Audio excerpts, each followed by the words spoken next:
Do you feel like narrations in your homeschool are becoming humdrum, lacking in enthusiasm and even enjoyment? Well, it might be time to take your narrations to the next level. Here are 3 ways to do that.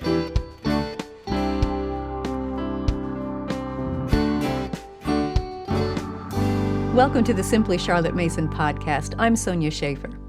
Narration, it's such a simple method, but it brings powerful results.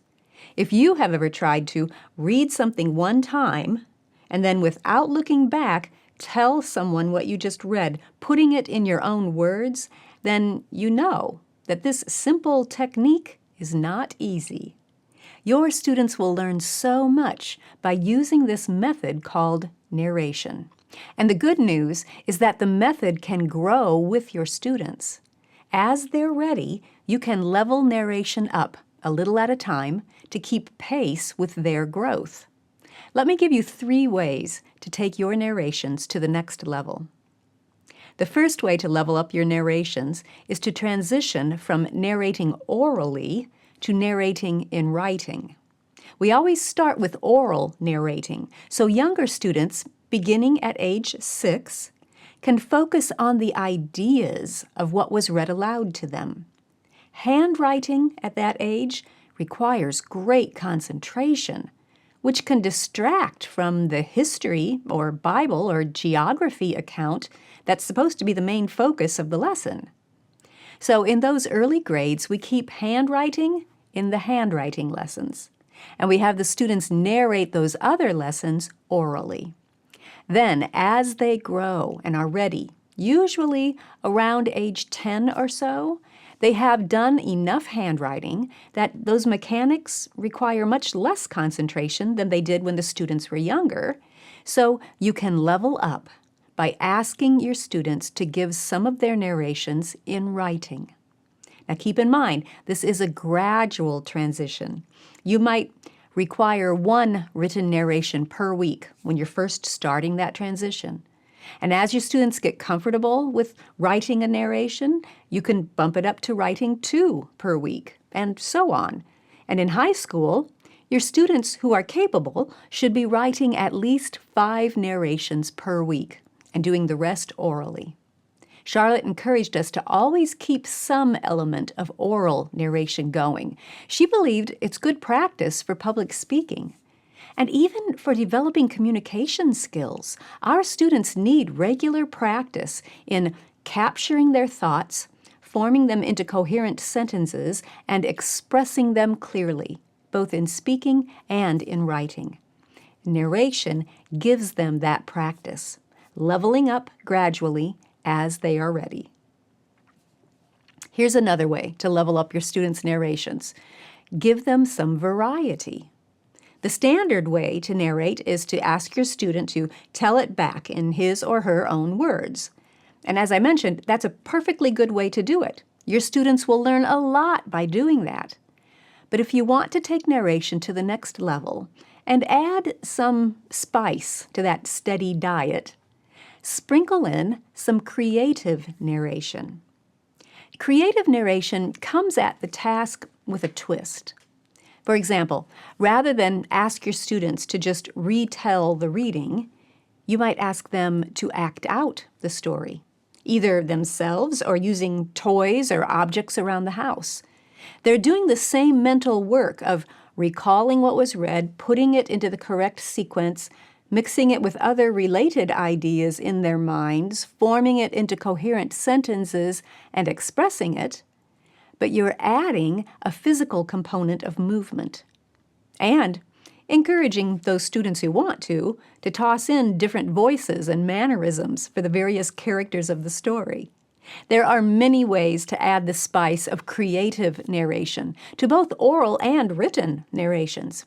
You might challenge your students to compose and record a podcast or a commercial, to play the part of a character being interviewed about what happened, to state the problem and how it was solved, to write a diary entry or a newspaper article or a letter from one character to another. to draw their favorite scene or to build it with blocks and then tell you about what they have drawn or built. I'll leave a link in the description where you can find more than 60 ideas for creative narration. Those of you who have done some creative narration, I would love to hear what your students did. Leave a comment and share about a favorite time when you used creative narration. Perhaps your experience will encourage someone else to give it a try, to sprinkle some creative narrations into their students' work and take those narrations to the next level.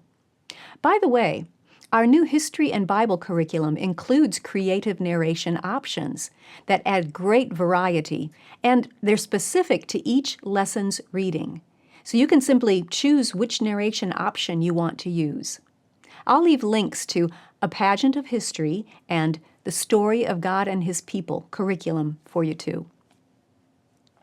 There's a third way to level up your narrations. And this is one that I discovered when I was compiling a list of narration questions that Charlotte Mason used in her original writings. As I put together that list and organized it by age level, a fascinating picture emerged. Charlotte was leveling up the students' narrations to cover all 4 types of composition as they moved through the grade levels. There are basically 4 types of composition, of composing your thoughts and words, that are usually taught in school: narrative, expository, descriptive, and persuasive. Narrative involves retelling a story in your own words. Does that sound familiar? That's the standard method of narration that started when your students begin formal lessons at 6 years old. Narrative. Expository involves explaining how something works.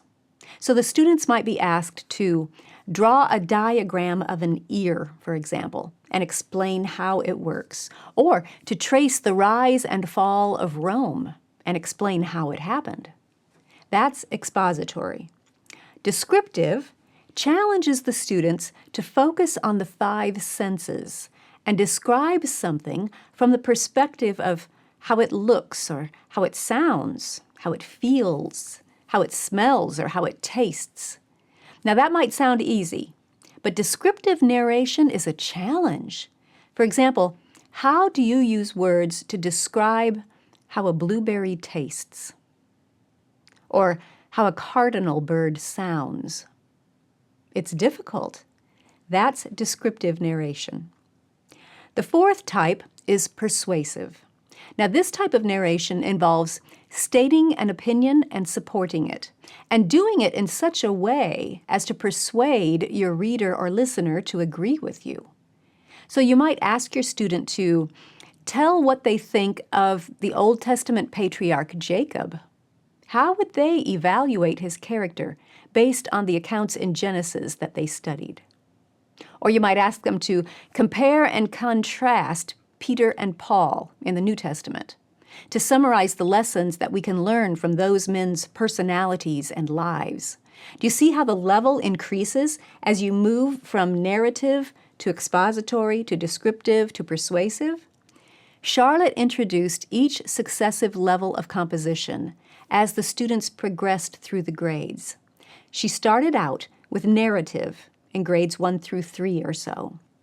And then she added in expository for about grades 4 through 6. So those middle school students might be asked to narrate by telling what happened or by explaining how something works, depending on the material that was read. I mean, some readings lend themselves more toward a narrative and others more toward expository. Then in grades 7 through 9, she added in descriptive narrations as they fit, and then persuasive with the oldest students. And you can do the same to level up your students' narratives. Start with the narrative level, and then gradually add in some expository, and later some descriptive, and finally some persuasive. It's all in how you word the narration question. Our curriculum has this leveling up built in, so you don't have to think about it. Check the description for a link. I will also leave links to 2 books that I love to recommend if you would like to learn more about taking your narrations to the next level. First, Your Questions Answered Narration. This book is full of practical ideas that address the day-to-day challenges of narration that you might be dealing with. It contains that list of more than 50 creative narration ideas, as well as help for making the transition from oral to written narration, and much more.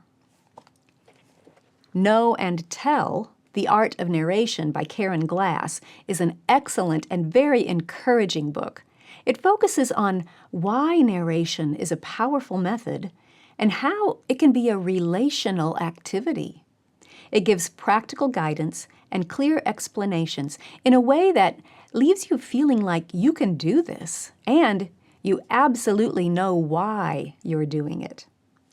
Check the description for all of the links that I've mentioned. Thanks for joining me. I'll see you next time.